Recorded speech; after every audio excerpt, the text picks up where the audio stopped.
What's going on, y'all? Today I'll be doing a duty belt and vest setup as a less lethal security guard in my state.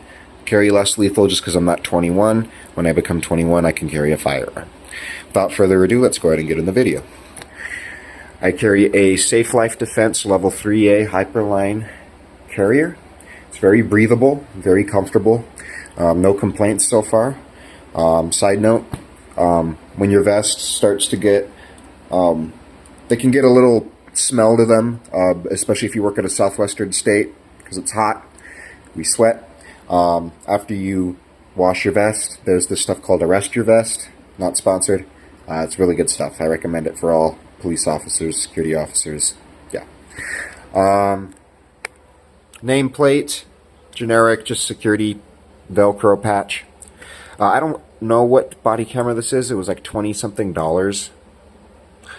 on Amazon. I intend on going to the Axon Body too. It's just that's a purchase that got to save up for. I carry the 09 double handcuff case with two sets of handcuffs. The first one being a pair of ASP Ultra hinged handcuffs. They only added in pink, so I got to deal with pink.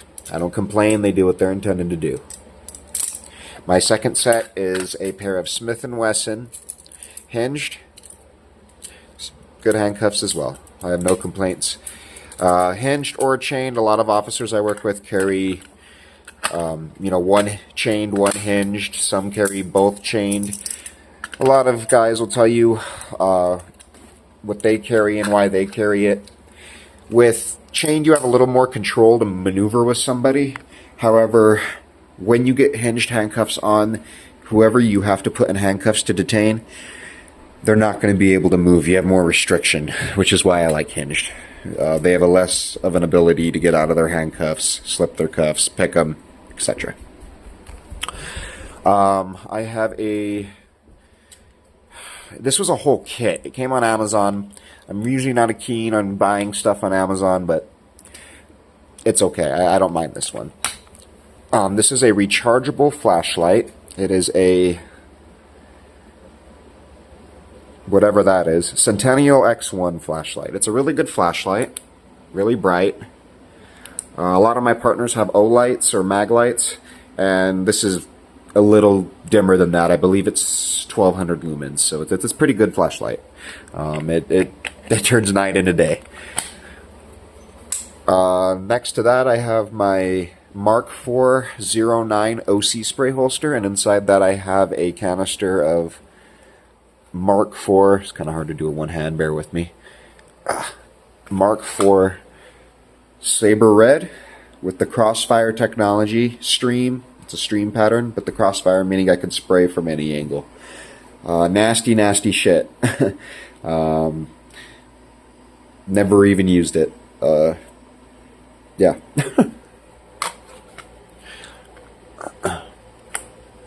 That concludes what I carry on my vest. I'm a smaller statured guy, so I don't have a lot of room on my vest. So I just carry the smaller items, but I wanted to take as much weight off my belt as possible. So, yeah, that was the vest. So I'm going to move that out of the way.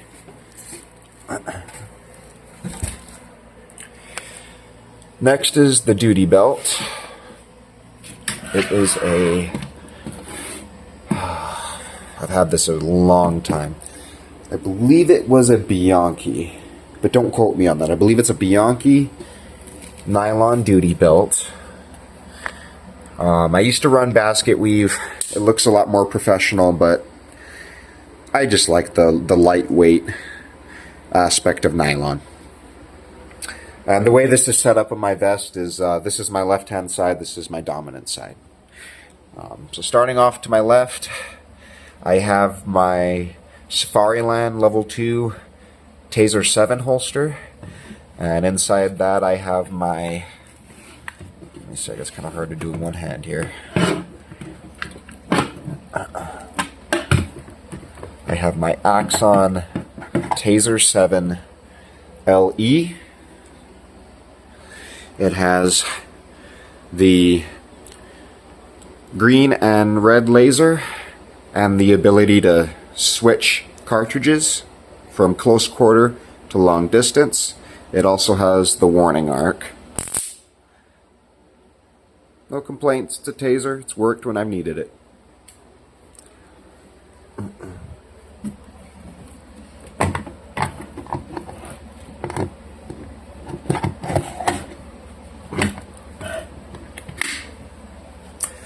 I don't really carry that much stuff in my belt. Believe it or not, these are the only two items I carry. Next to that, I have a gun and flower 360 degree on a swivel belt clasp baton holder. And inside that, I have my...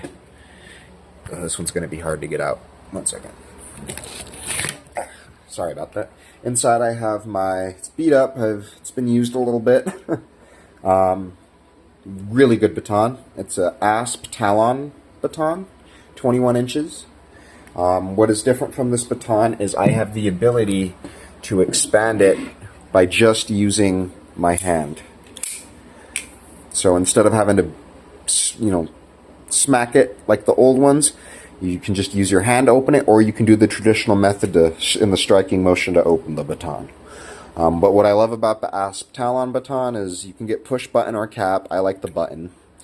And instead of beating the old, like the friction lock batons, I simply just depress the button here, and the whole baton will collapse back into itself, which allows it for easy holstering in its holder, which I really like.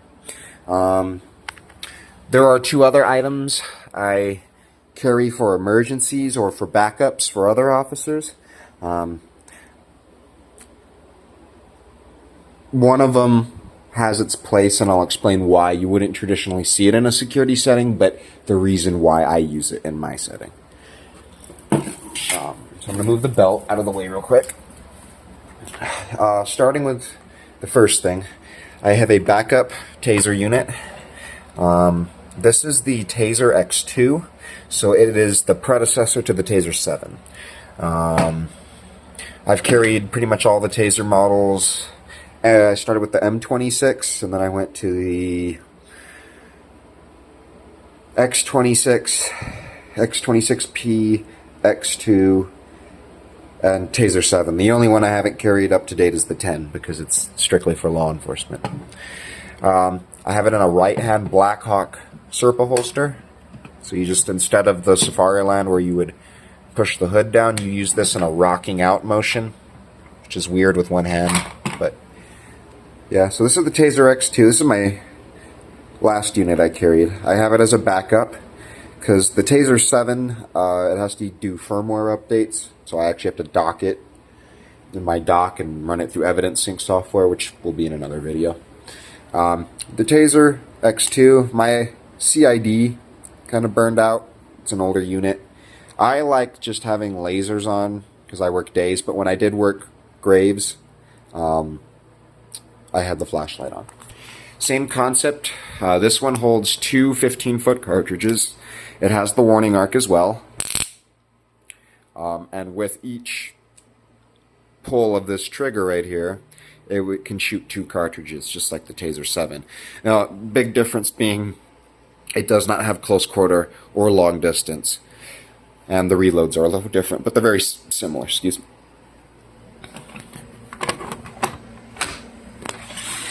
And then the last thing I have that I carry with me, which is usually I leave it in my car. I want to preface by saying the reason I carry this is because I do college dormitories. So we have large groups of intoxicated people who sometimes can become aggressive, and there's only 2 to 3 officers.